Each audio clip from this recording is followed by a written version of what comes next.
Bueno, hoy entonces vamos a hablar de vigilancia epidemiológica. ¿Quién cree que es la vigilancia epidemiológica? Entendiendo qué es la epidemiología, ¿quién nos quiere contar de qué se trata la vigilancia epidemiológica?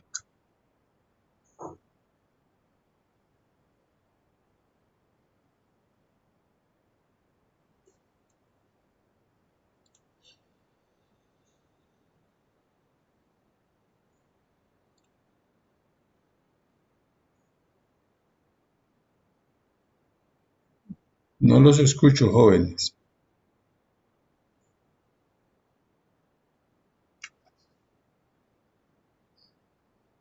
Profe, sería como analizar los datos epidemiológicos, pues los estudios que se hacen. Analizar los datos epidemiológicos, eso hace parte del método epidemiológico, sí, pero no es el concepto de vigilancia. ¿Qué sería el concepto de vigilancia en epidemiología?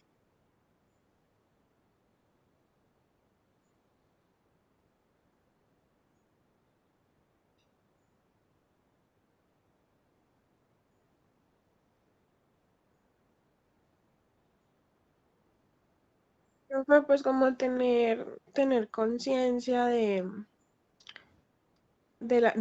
información que se tiene acerca de algún problema que está pasando específicamente, para así poder como, como hacer acciones de control, de prevención, pues ya de tratamiento, ¿no? Sí. Hacer conciencia de un problema y empezar a hacer la búsqueda de esos problemas para identificar los elementos que están comprometidos en ello y hacer acciones de control. Sí, señora. Ahí va apuntando hacia el camino que es. ¿Qué otra cosa podría complementar esta definición que nos da Ángela Natalia?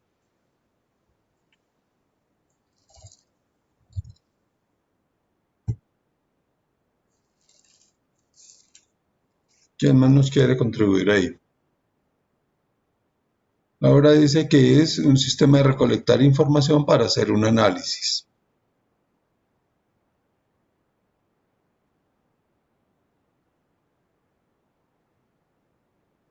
Profe, tener como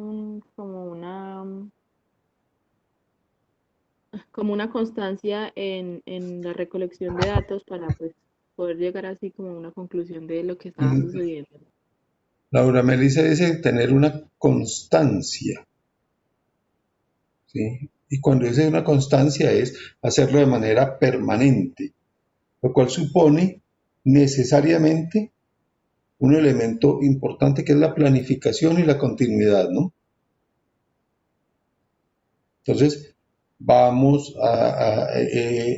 cerrando el tema. Por un lado, Ángela Natalia nos dice que es una evaluación sostenida. Laura María nos dice que recolecta información para hacer un análisis y promover intervenciones, al igual que, que lo que propone Ángela Natalia. Y Laura Melissa nos dice para poder mantener la atención en eso. Eh, ¿Quién levantó la mano? Gabriel.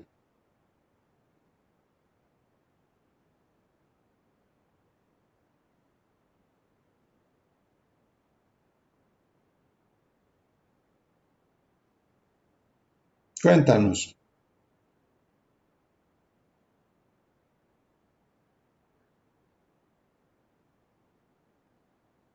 Bueno, entonces, con esto que nos han comentado, llegamos a que sí, efectivamente,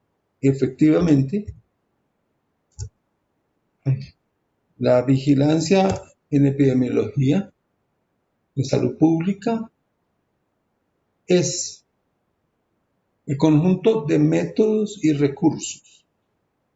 Ese es el sistema para lograr un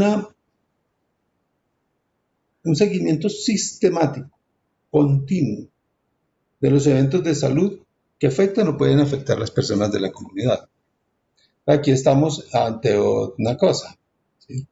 Que los eventos de salud entonces se miden en términos de las frecuencias de los eventos, de la distribución, de las tendencias que ocurren y de los determinantes con que se relacionan.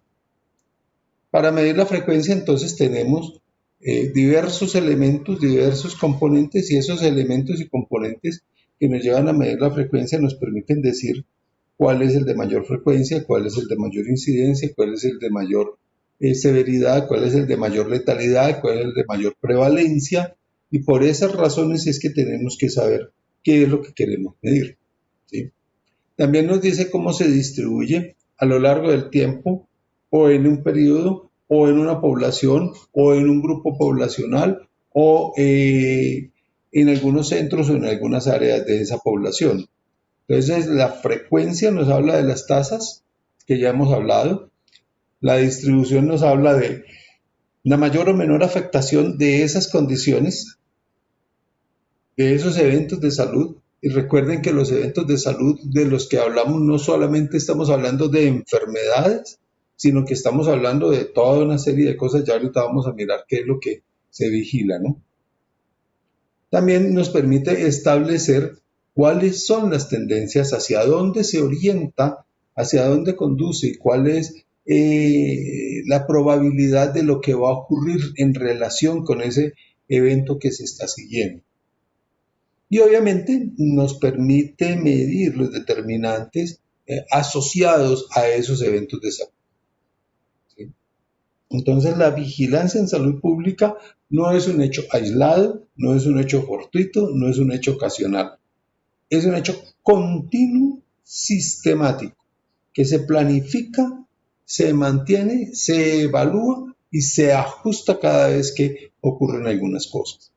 El país ha tenido que cambiar algunos asuntos de los sistemas de vigilancia epidemiológica en razón de la presencia del coronavirus. Y en razón de la presencia del coronavirus asociado a varias condiciones que le agravan, ¿no? La edad de las personas afectadas, la severidad y, por tanto, las intervenciones y las acciones que tienen que asociarse a eso. Si no podemos disminuir el contagio, pues tenemos que dar respuesta a las necesidades médicas que se generan por el contagio en los adultos mayores. Y las necesidades médicas que se generan son cuidados hospitalarios de alta complejidad o de unidades de cuidados intensivos, ¿sí?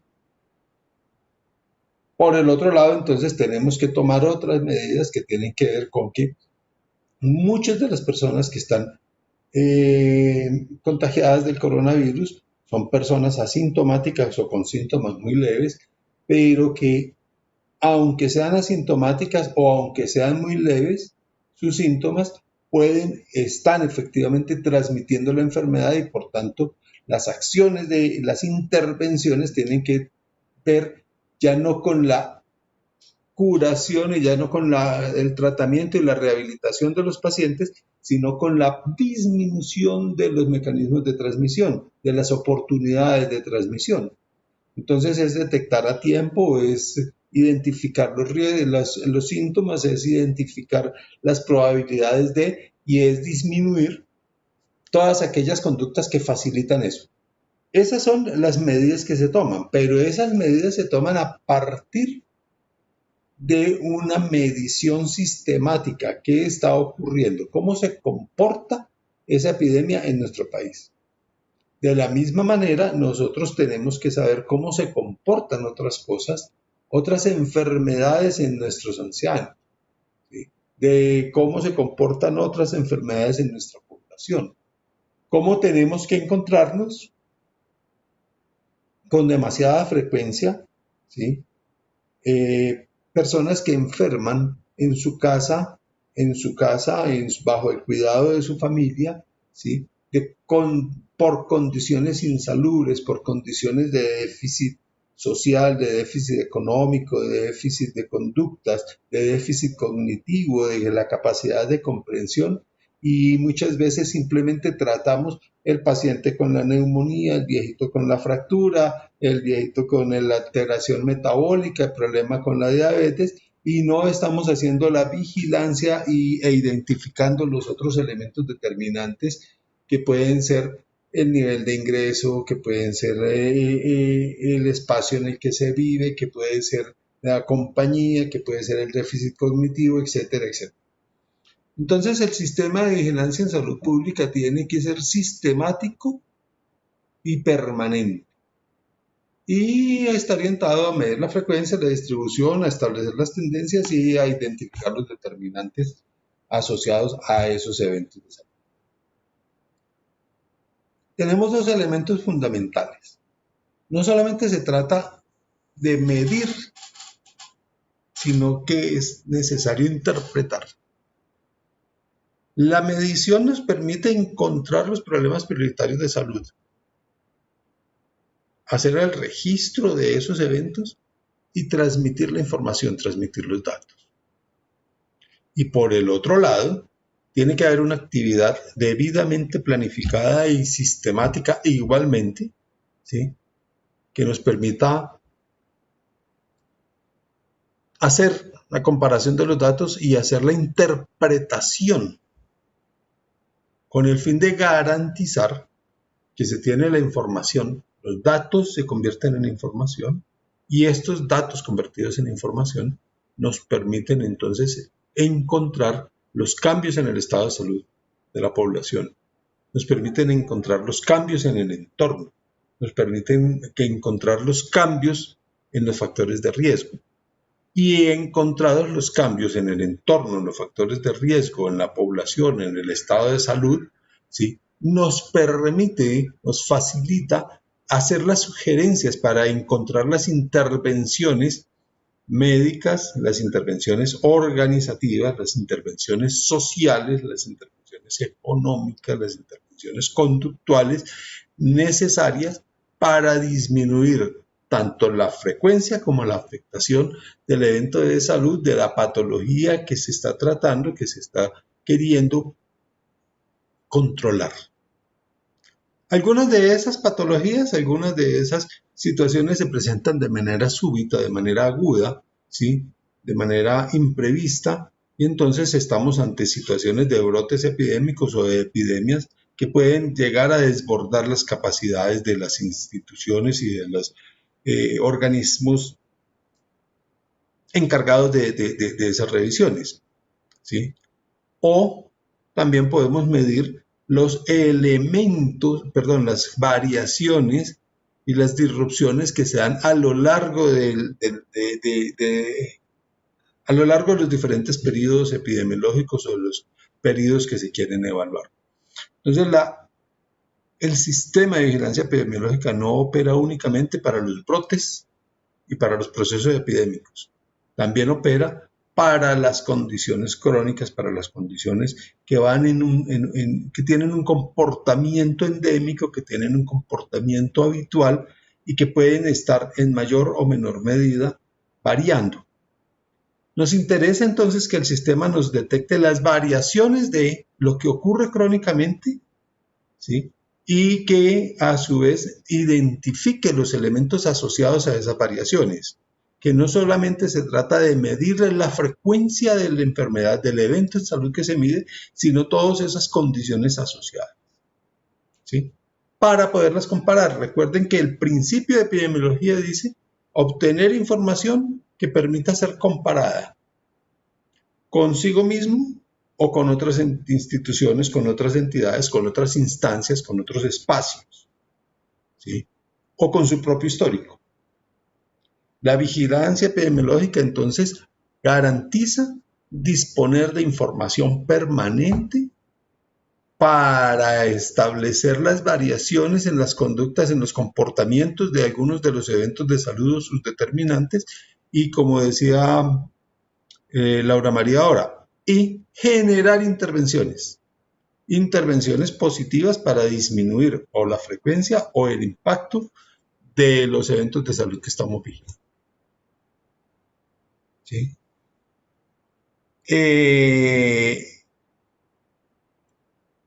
Aquí entonces lo entendemos, lo vemos agrupadito.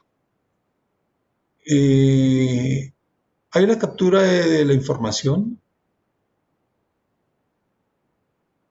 que tiene que ser analizada, el dato tiene que ser analizado, tiene que ser convertido, transformado en información útil. Precisamente se hace un proceso de análisis, un proceso de interpretación, es decir, explicaciones de por qué, de para dónde va, de cómo funciona, y se tiene que difundir de manera sistemática, sostenida, coherente, toda esta información y todos estos datos colectados, para que las personas que están participando de una u otra forma en todo ese proceso de salud y enfermedad que está siendo evaluado de manera sistemática, pues tengan la información suficiente para llegar a las decisiones necesarias en relación con eso. La captura de información tiene que ser con métodos prácticos, uniformes, rápidos, efectivos y eficientes. ¿Sí? Hoy tenemos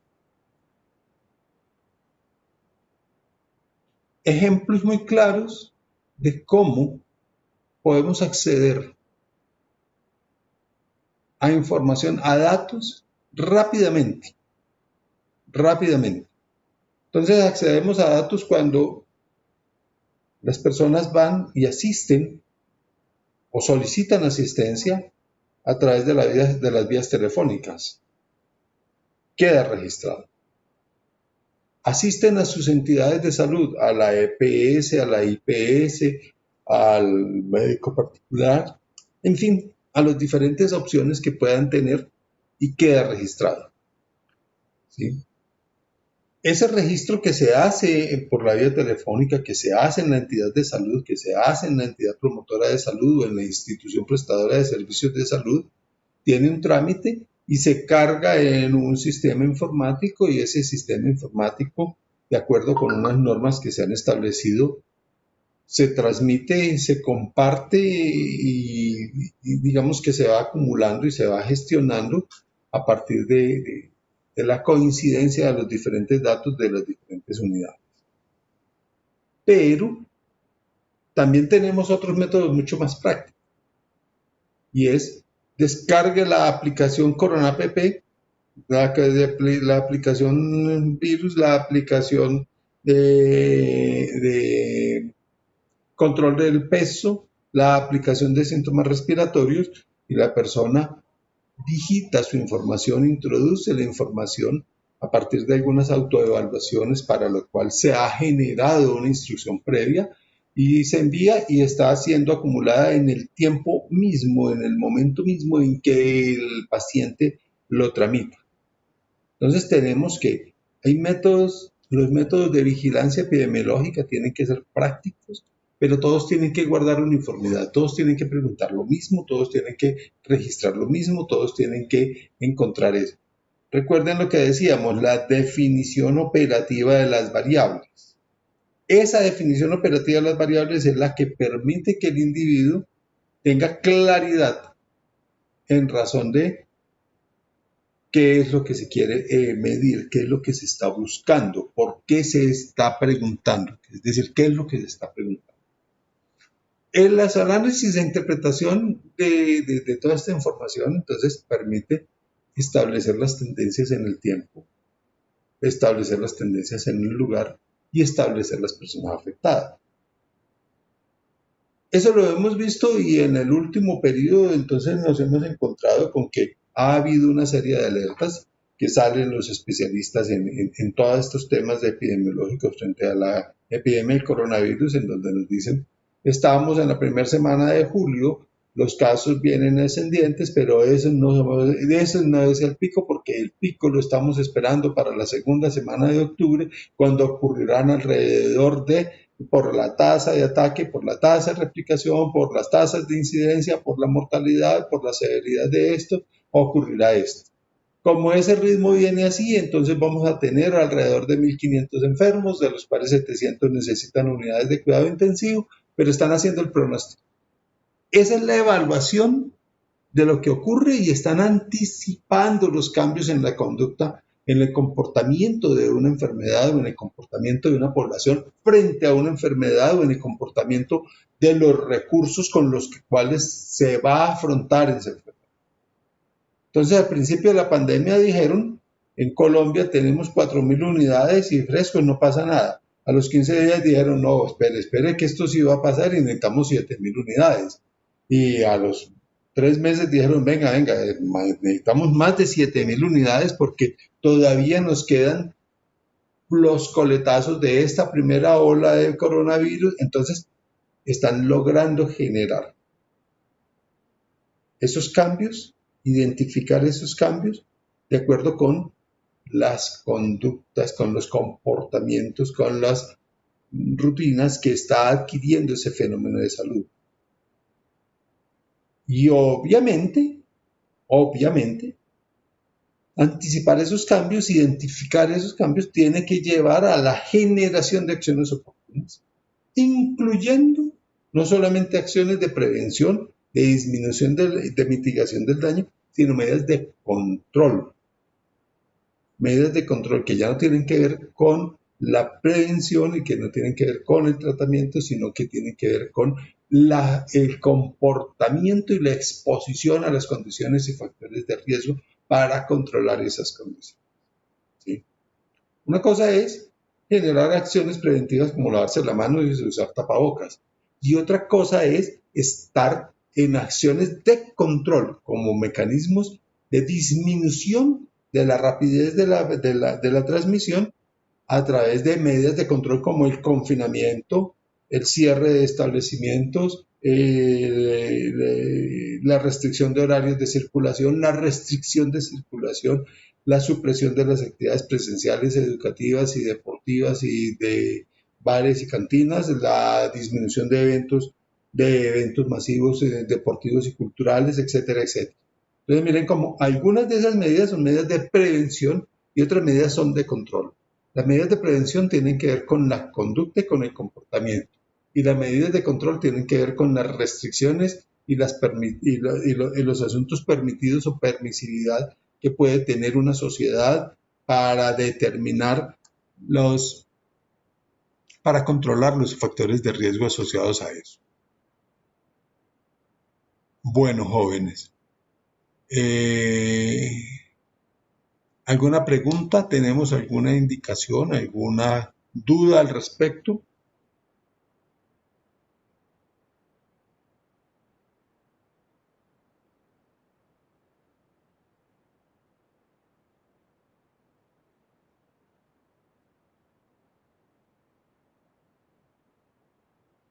Jóvenes, ¿tenemos alguna duda? No, profe. No, profe. No, No, profe. profe. Bueno, esperemos que haya quedado claro entonces el concepto de sistema de vigilancia. ¿Qué es lo que vigila? ¿Qué es lo que vigila? ¿Sí? Entonces, vigila factores de riesgo. Claro que hay que vigilar los factores de riesgo. Cuando decimos factores de riesgo, estamos diciendo vamos a vigilar condiciones de salubridad, vamos a vigilar comportamientos, vamos a vigilar migraciones, vamos a vigilar los cambios en las tasas de ataque, en las tasas de incidencia, en las prevalencias de una enfermedad en relación con estos factores de riesgo. Factores de riesgo como consumir licor, como consumir tabaco, como tener sedentarismo, o factores protectores como hacer un ejercicio cotidiano de 30 minutos diarios durante 5 o 6 días a la semana, tener una dieta saludable, hacer actividades de convivencia y de alegría y de distracción, hacer actividades lúdicas, etcétera, etcétera. Entonces son factores de riesgo, factores protectores. Esos son elementos de vigilancia. También son objeto de vigilancia, pues, las enfermedades transmisibles, los casos de enfermedades transmisibles. ¿Por qué? Porque tenemos que reportar cada una de las personas que presenta unos síntomas y que presenta unas enfermedades en relación con lo que ocurre habitualmente para poder hacer todo el seguimiento. También tenemos que reportar personas con enfermedades no transmisibles. Es necesario reportar los resultados de laboratorio para confirmar o descartar algunas de las patologías que son descartables, ¿sí?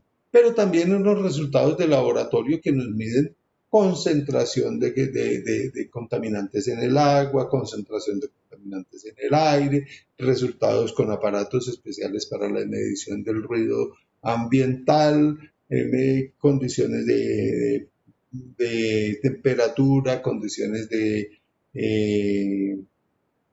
incremento en la lluvia o disminución en la lluvia y los efectos sobre la salud de eso, todas esas condiciones de salubridad. Y es muy importante también medir los desenlaces clínicos en la vigilancia. La vigilancia epidemiológica no solamente mide la enfermedad, sino los resultados de esa enfermedad, los resultados de la interacción entre el enfermo y los sistemas de tratamiento que se ofrecen institucionalmente. Y eso hay que tenerlo claro. Por eso el reporte del señor presidente todos los días dice, tenemos tantos casos nuevos, tenemos tantas personas fallecidas, tenemos tantas personas recuperadas, tantas personas hospitalizadas y tantas personas en la unidad de cuidados intensivos. Cuando hablamos de recuperados, ese es el desenlace clínico de esta enfermedad que hoy está afectando. El coronavirus, entonces, afecta a 1.500.000 personas en Colombia, ¿sí? De las cuales 1.200.000 han recuperado la salud. Ese es un desenlace importante, porque si bien es cierto, genera una gran contagiosidad, una gran tasa de ataque, una tasa de ataque inusitada, inesperada para enfermedades infecciosas en el país, ¿sí? También genera una relativa baja tasa de gravedad o de letalidad, ¿sí? Entonces, es importante entender eso. La vigilancia de los desenlaces clínicos tiene que ver con la construcción de la historia natural de la enfermedad, en el contexto que nos corresponde, en el contexto que debemos evaluar para poder, vuelvo y repito, tomar las decisiones que estén orientadas a afrontar esos desenlaces clínicos, a disminuir el contagio, a disminuir la velocidad de propagación, a disminuir la severidad de la enfermedad, a disminuir las complicaciones. ¿Sí? El sistema de vigilancia epidemiológica nos notifica enfermedades crónicas, enfermedades agudas, enfermedades inusitadas, pero también nos notifica condiciones de ruido ambiental, condiciones de contaminación, condiciones de lluvias y exposiciones. La vigilancia epidemiológica también nos indica cuáles son los factores de riesgo que debemos vigilar. Y factores de riesgo entonces son conductas de las personas. ¿Cuál es la incidencia del tabaquismo en las personas, en estudiantes de la Universidad de Quindío? No, pues es que el 72% fuma o ha fumado. Puede que sí. Pero si nosotros queremos hacer una vigilancia juiciosa, entonces tenemos que identificar los grupos o los sectores en los que fuma. ¿Fuma sí o no? Es una variable cualitativa, cuantitativa.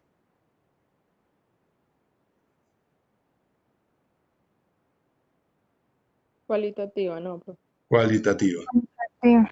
Cualitativa. Fuma de 1 a 10 cigarrillos diarios, de 10 a 20 cigarrillos diarios, de 21 a 30 cigarrillos diarios o más.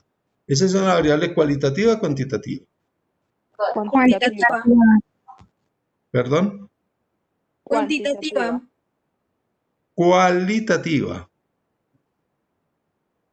Cualitativa.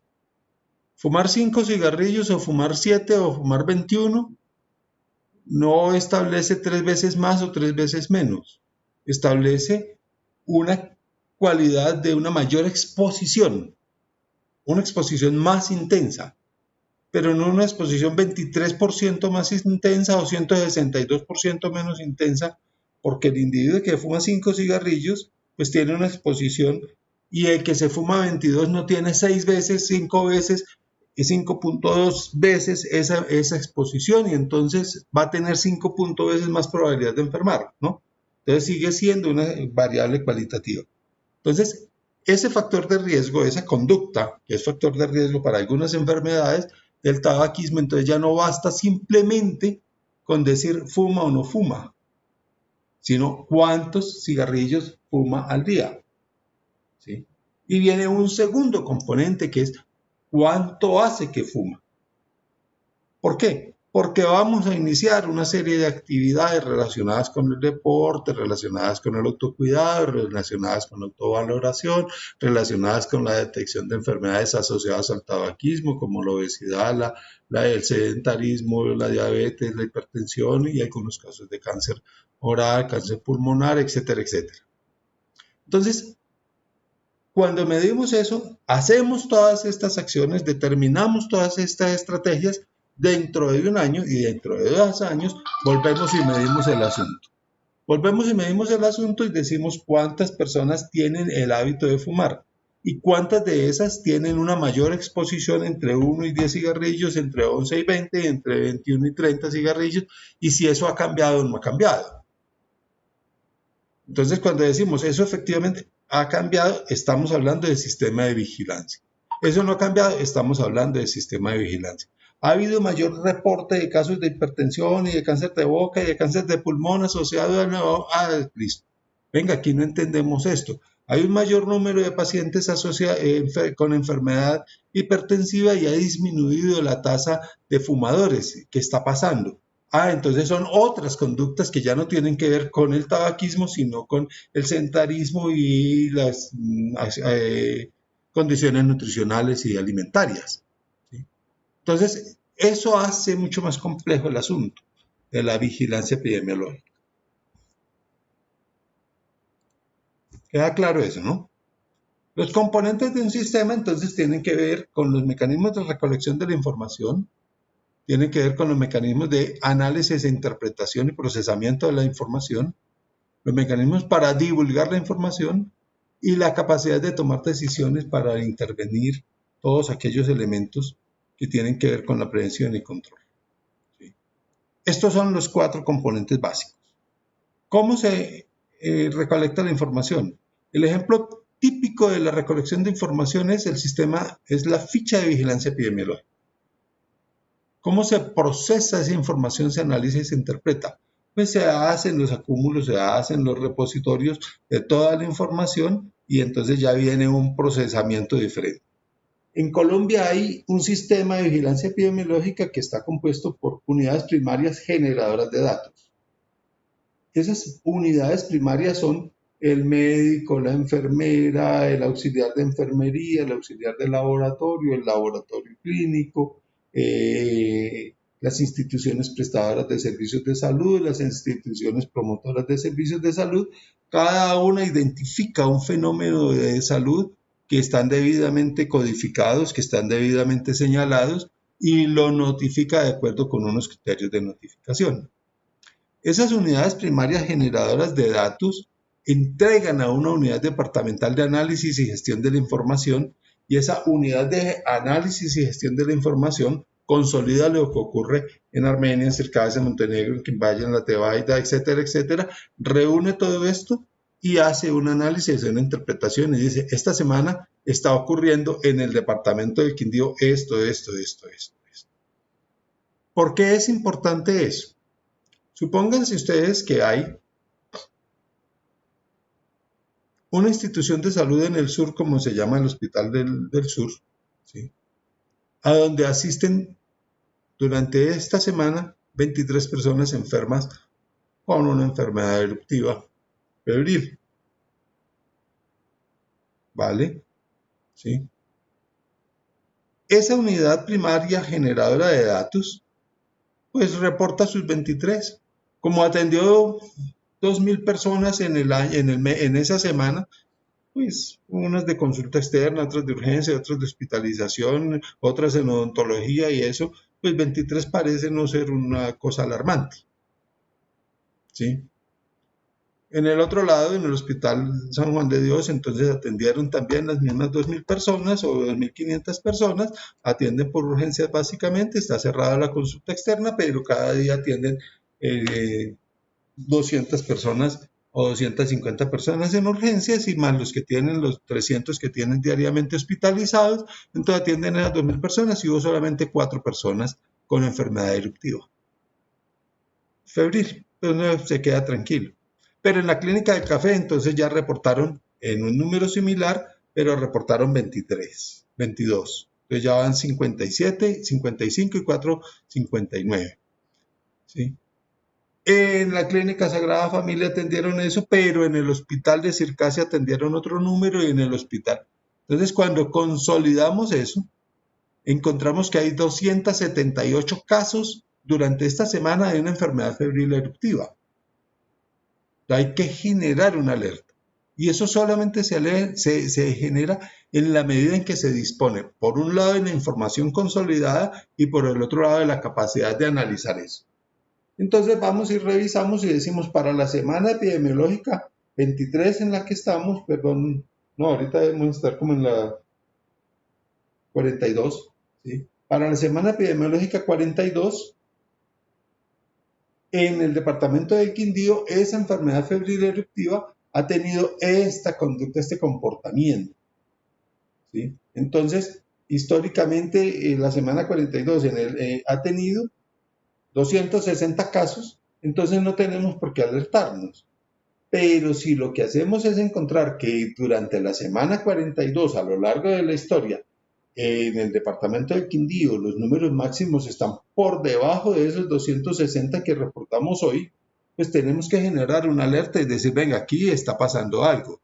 Señores del Hospital del Sur, venga, revisen esto, cuéntenos qué está pasando y si hay alguna cosa, porque mira lo que está pasando en el departamento, ¿sí? Entonces nos devolvemos y decimos, claro, esos 23, 11 vienen de Armenia y los otros 12 vienen de la Tebaida, porque en la Tebaida están cerrados porque tuvieron una epidemia de COVID y hay un gran número de personas incapacitadas. Y el otro, no, es que estos me los mandaron del hospital de Calarcá porque estaban muy graves. Y estos entonces, no, estos sí les dimos de alta y estos los estamos controlando. Y de esos 23 hay 5 que no son nuevos, sino que son viejos porque ya lo habíamos diagnosticado la semana anterior, etcétera, etcétera, etcétera. Entonces, miren cómo se hace complejo el componente de la recolección de la información y su interpretación, ¿sí? Una vez se interpreta en Colombia, a partir de las unidades primarias generadoras de datos, hay una unidad departamental generadora de datos e interpretada. Entonces interpreta, difunde para su región, para su zona, para su área geográfica, para su ámbito de control y también reporta a nivel nacional, ¿sí? En el nivel nacional evalúan y toman unas decisiones, pero en el nivel regional tienen que evaluar y tomar unas decisiones. Y en el nivel local, en Armenia, tienen que tomar unas decisiones. Y cada institución tiene también que tomar unas decisiones. Unas decisiones que tienen relación con el control de los factores de riesgo, que tienen relación con un diagnóstico temprano, que tienen relación con una terapéutica a establecer y que tienen relación con un seguimiento que hacer para identificar desenlaces, nuevos contactos, nuevas complicaciones, recursos necesarios para la atención y toda esta serie de cosas. Pero el sistema de vigilancia epidemiológica juega con esos elementos y esos componentes integrados. Tenemos varias cosas, 5 tipos de vigilancia epidemiológica. Uno es la vigilancia universal, que procura tomar todos los casos en una población. Entonces dice, vamos a registrar todos los casos, que es lo que está ocurriendo con los casos sintomáticos de coronavirus. Todos los casos que presenten esto. La definición operativa de la variable que se quiere medir, ¿sí?, serán registrados de esta manera, reportados de esta manera y entregados de esta manera. La otra es, no vamos a medir todas las personas, sino vamos a medir únicamente una parte de aquellos casos en que se reporte. Entonces vamos a hacerle prueba, por decir algo, de influenza o de coronavirus a 1 de cada 10 personas que vengan con tos. ¿sí? En el hospital en donde tenemos el centro de COVID, entonces vamos a hacerle muestra a todos. Pero en el hospital de Quimbaya o en el hospital de Calarcá, en donde no tenemos centro COVID, solamente le vamos a hacer muestra a 1 de cada 10 que vengan con tos, ¿sí? El sistema universal entonces atiende a la totalidad. El sistema en las muestras entonces toma algunos casos y las muestras. Hay otro sistema que se basa en lo que pasó, en el registro, lo que escribió el médico, lo que escribió la anotación y en una figura que se llaman los RIPS, que se llaman registros individuales de prestación de servicios, donde va el nombre, la edad, la dirección, el sexo, la fecha de nacimiento, la EPS, y el diagnóstico. Entonces esa es otra forma, ¿no? Irse en reversa, en retrospectivamente, a identificar los registros que tengan uno u otro diagnóstico similares. Entonces vamos a identificar todos los diagnósticos que estén relacionados con infección respiratoria, vamos a identificar todos los que estén relacionados con enfermedad febril y vamos a identificar todos los diagnósticos que tengan necesidad de unidades de cuidados intensivos a cruzar a ver qué ocurre. Esa es otra forma de hacer vigilancia. Hay una manera de hacer vigilancia que se llama sistema de vigilancia de carácter centinela, en el sentido de que se escogen unas instituciones en donde se usa como una muestra para saber qué está ocurriendo en relación con las personas que usan ese servicio. Entonces, en esas unidades de centinelas, todas aquellas personas que vayan con un síntoma o con una queja o con una definición, un elemento que está contenido dentro de la definición de la variable, como sospechoso, confirmado o relacionado, ¿sí?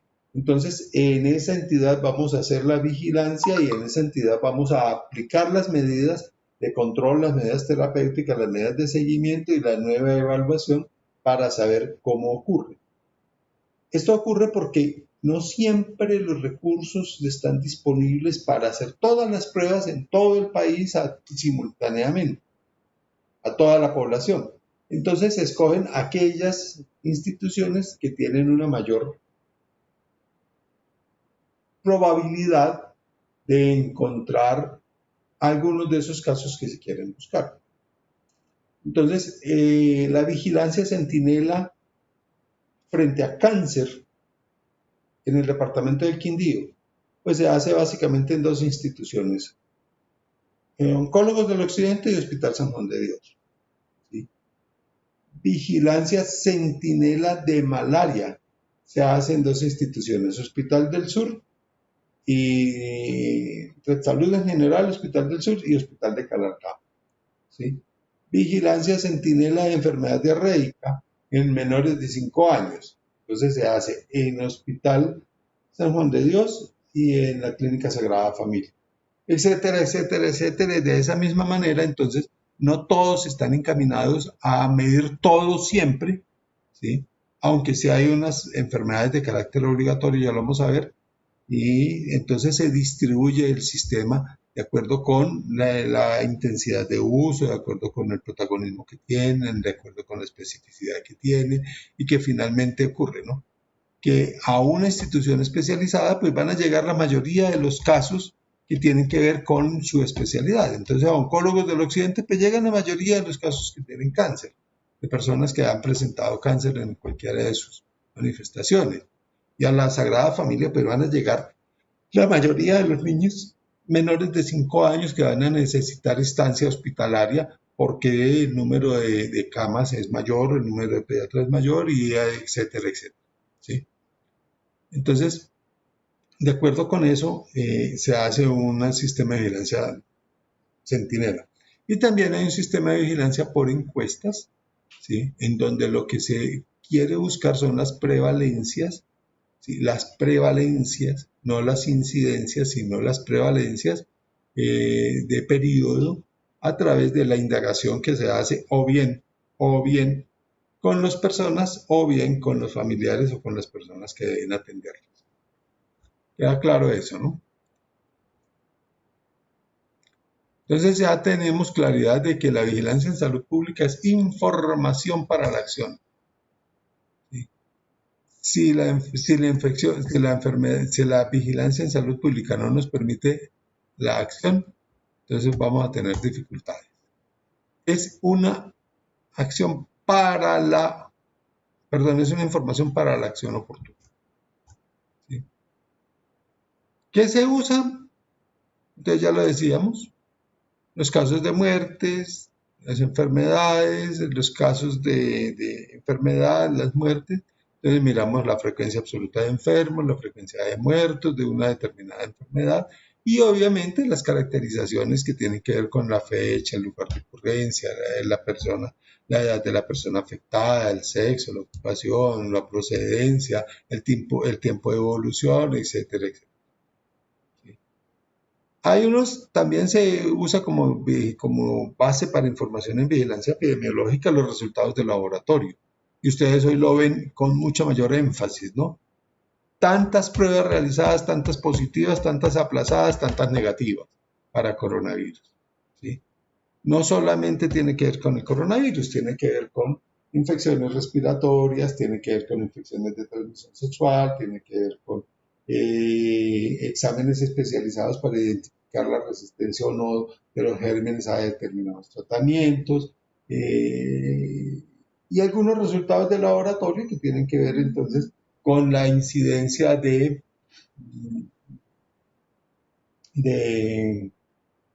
sustancias en el organismo, ¿sí? Que pueden ser tóxicas, que pueden ser provenientes de contaminantes externos y demás, que entonces se miden y que tienen un referente en el ambiente. Resultados de laboratorio clínico, resultados de laboratorio para ambiente y todas las asociaciones clínicas que se puedan hacer con los pacientes. También medimos y también tenemos que tener en cuenta la población, saber cuánta es la población, cómo está compuesta, cómo es la distribución geográfica, si es susceptible, si es resistencia, si no, ¿sí? Para poder establecer los comportamientos de la enfermedad frente a alguna situación que se da. También se medirán los reservorios y los vectores y obviamente se hará seguimiento a las medidas de prevención y control acerca de las enfermedades, de las medidas tomadas ante la presencia de una enfermedad o ante el riesgo de esa enfermedad o ante los factores de riesgo asociados a esa enfermedad, ¿sí? Entonces se medirán los enfermos tratados, los enfermos recuperados, las personas fallecidas, las viviendas sometidas a confinamiento, las viviendas desinfectadas, las vacunas aplicadas, las medidas de aislamiento, etcétera, etcétera, para poder saber el resultado y la efectividad de ese resultado. Las enfermedades de notificación obligatoria son notificación en el día en que se diagnostican por la vía más rápida, ¿sí? Aquí nos falta un método que es el método electrónico, ¿no? La notificación por la vía telefónica, por fax, por personal o por métodos electrónicos ahora, ¿sí? Que son enfermedades de grupo A. Y ahorita les explico. Y las enfermedades de grupo B se hace notificación semanal, algunas veces individual y otras veces agrupadas. Y hay, por puesto centinela, algunas procesos de notificación que tienen que ver con la influenza, con la gripa, con las diarreas y con enfermedades de transmisión sexual que no son sí. ¿Sí? En el grupo A se presentan las enfermedades. Estamos hablando del sistema de notificación en vigilancia epidemiológica, el sistema de notificación epidemiológica, y en el grupo A se agrupan las enfermedades que tienen una mayor capacidad de transmisión de enfermedad, de contagio, una tasa de ataque mayor y un gran efecto sobre la salud del individuo afectado y del grupo poblacional afectado. Entonces está el dengue, que es una enfermedad viral, está la difteria, que es una enfermedad bacteriana, están las enfermedades eruptivas febriles, especialmente buscando sarampión, está la enfermedad por meningococo, que es una enfermedad muy altamente mortal y muy transmisible, están las enfermedades transmitidas por alimentos y las intoxicaciones, están las enfermedades de notificación internacional como el coronavirus, el SARS, el cólera, la peste, la fiebre amarilla y otras enfermedades. Estas enfermedades se caracterizan por tener un curso rápido, un curso severo y una alta tasa de ataque en las poblaciones. Aquí está. Son enfermedades infecciosas, excepto las intoxicaciones agudas, pero son enfermedades infecciosas, ¿sí?, que se transmiten de diversa manera y que tienen necesariamente que tener un control urgente, ¿sí? También dentro del grupo A, entonces tenemos todas las meningitis, todas las inflamaciones de las meninges están reportadas dentro del grupo A.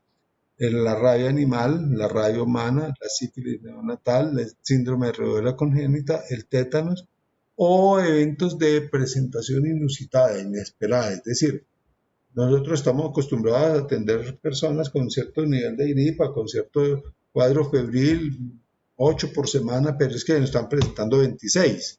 ¿Qué hacemos? ¿Sí?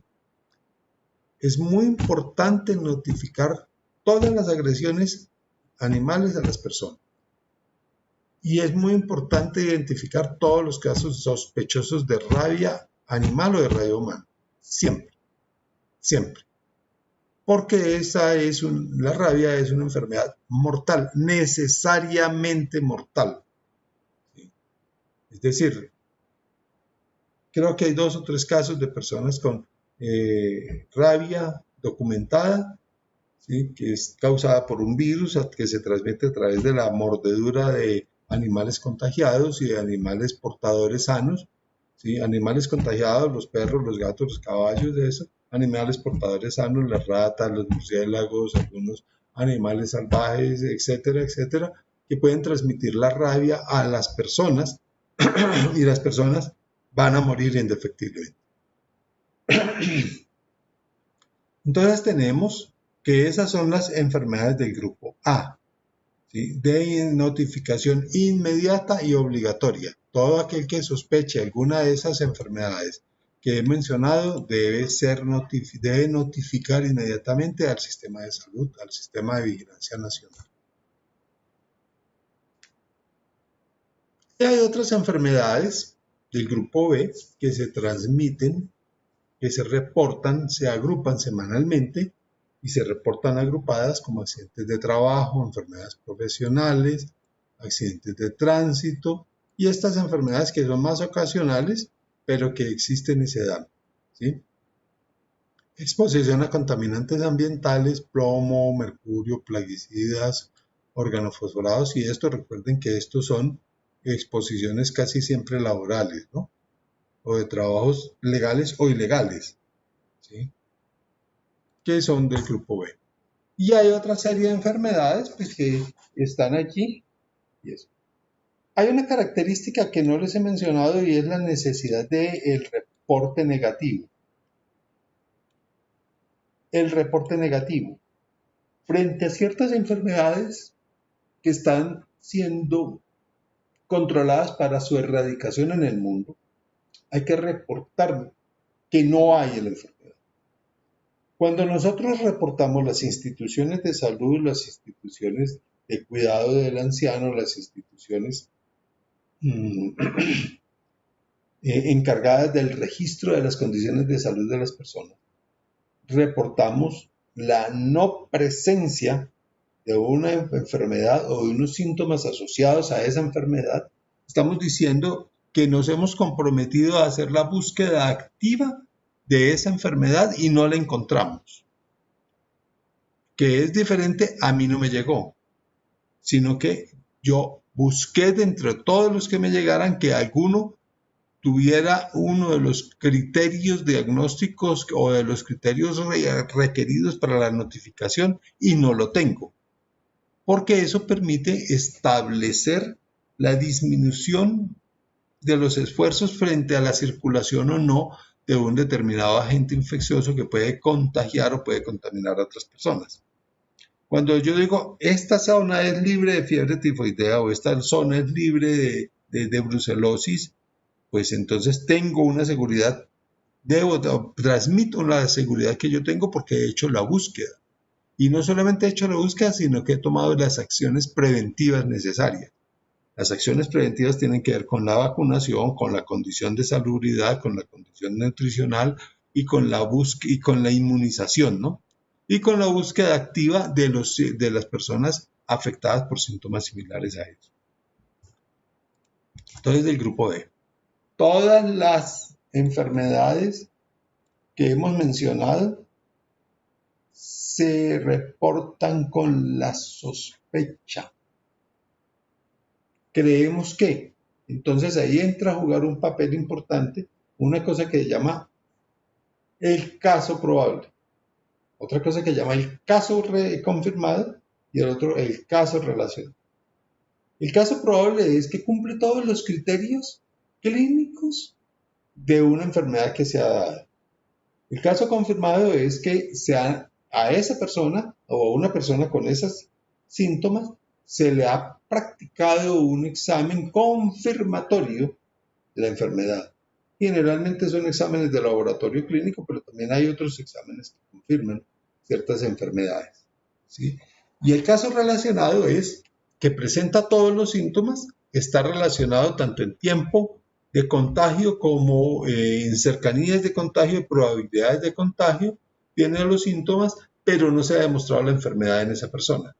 Entonces son personas que están persistentemente enfermas, por decirlo algo, como el coronavirus, con PCR negativa, con pruebas antigénicas negativas, pero la esposa tiene coronavirus y con prueba positiva, el hijo tiene coronavirus con prueba positiva y la hermana tiene coronavirus con prueba positiva, pero él sigue saliendo con pruebas negativas, ¿sí? Esa persona entonces se notifica como un caso relacionado y finalmente, cuando se depure la información, pues se determinará si se considera un caso positivo por relación epidemiológica o se descarta dependiendo de las condiciones clínicas, la evolución clínica, los síntomas y todos esos criterios que se definen que se adoptan en la definición operativa. Bueno, tenemos algunos ejemplos. Entonces, definición de caso para riesgo nutricional. Todo recién nacido, niño, adolescente o embarazada o madre lactante, en la cual se comprueben factores de riesgo nutricional de acuerdo con las pautas establecidas.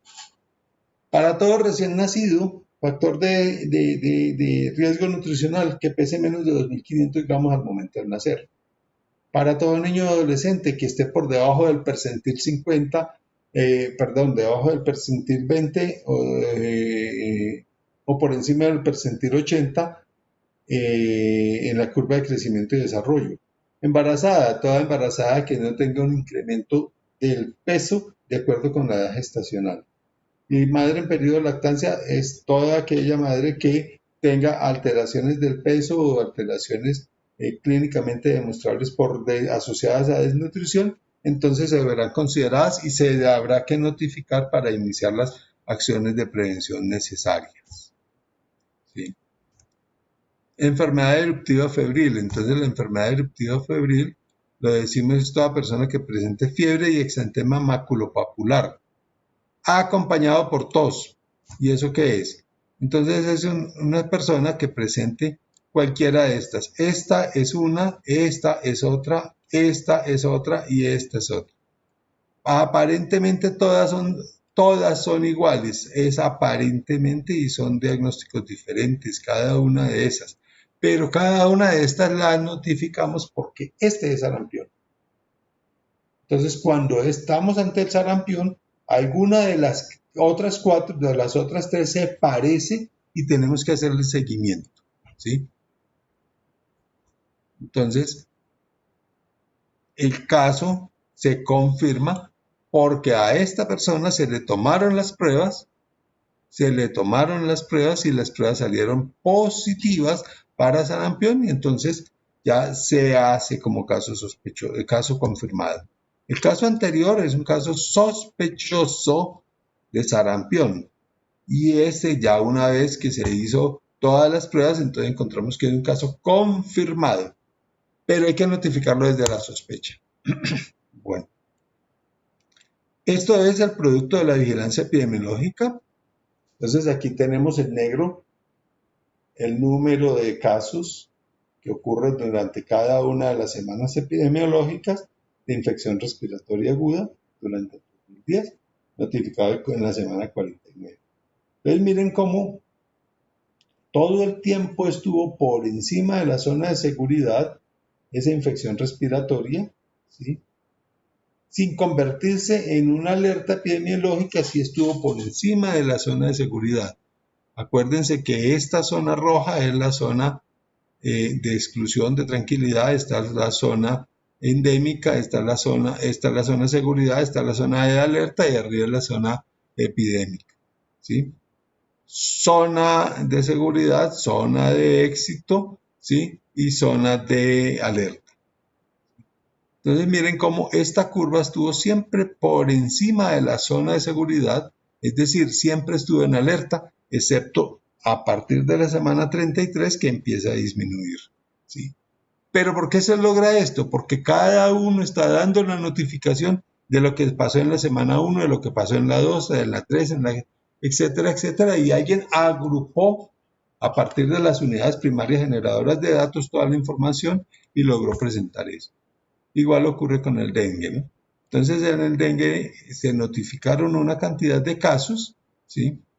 Algunos de ellos de dengue grave, de 155,000 personas notificadas, ¿sí? De las cuales el 6%, ¿sí? O sea, 6,000 personas tuvieron dengue grave. Eso es muy grave, 6,000 no 9,000, ¿sí? Eso es muy grave. Y miren cómo estas eran los tiempos esperados, la mínima, esta era la media y esta era la zona de alerta y siempre estuvieron por encima de la zona de alerta. Esto es el resultado, en últimas, del sistema de vigilancia epidemiológica respecto de información, no respecto de toma de decisiones ni de agentes ni de aspectos que tienen que ver con agenciar las medidas de prevención, las medidas de control y la rehabilitación, sino con respecto a la información. ¿Sí? Tenemos también lo que pasa con los casos de malaria estas semanas, de la semana 0 a la semana 49 de ese año, y los sitios, las zonas de seguridad y las zonas de alerta. Para resumir, entonces, la vigilancia en salud pública es un monitoreo permanente de los eventos de interés en salud pública, endémicos o epidémicos, ¿sí? Y en particular de algunas enfermedades que se pueden exacerbar en condiciones particulares, en ciertas condiciones. Por ejemplo, ahora después de las inundaciones en el país, pues hay que abrir el ojo frente al dengue y frente a la fiebre amarilla, ¿sí? Además de las infecciones respiratorias y de lo asociado al coronavirus, ¿sí? La vigilancia en salud pública busca fortalecer la notificación de los eventos de interés en salud pública y hay que garantizar la capacitación de todo el personal para que esto funcione bien. Busca la vigilancia en salud pública, fortalecer la vigilancia a las enfermedades que son endémicas, ¿sí? Y que se pueden exacerbar, y obviamente busca que se fortalezcan los laboratorios de salud pública para asignación de los recursos necesarios en ello. Los objetivos de la salud pública, de la vigilancia, son realizar el diagnóstico y el pronóstico permanente, ¿sí? Identificar los problemas sanitarios y detectar tempranamente las epidemias y situaciones epidemiológicas anormales para generar todas las intervenciones, ¿sí? La notificación es el elemento imprescindible para identificar qué está sucediendo, y con la notificación y la gestión de información, pues tomaremos las medidas necesarias en forma oportuna. Digamos que con esto cerramos el tema del día de hoy.